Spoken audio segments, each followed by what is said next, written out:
to say a few words about how important it is for members of our community, the LGBTQ community, to tell our stories, because for so long members of our community had to remain, like I did, had to remain silent and invisible. So right now, if we wanted to go back and do a history of what life was like for, let's say, gay men in 1911, we wouldn't have a way to, we just don't know actually.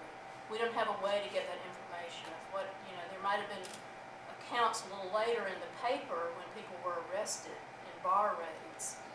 So if you were doing research, that's the kind of information you would find. So I love thinking that maybe 100 years from now, some researcher will be at the Library of Congress researching what LGBTQ lives were like in 2011.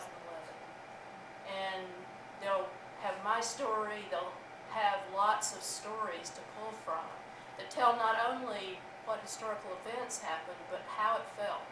And that's what oral history can get that nothing else can, the subjective experience of living through history. I love oral history. And the other thing I'd like to stress is it's so much fun to tell your story. It's so validating.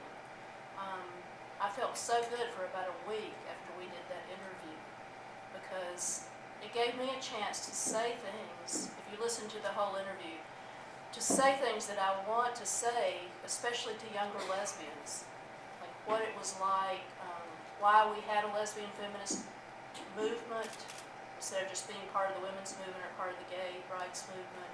Just things like that I really want people to know.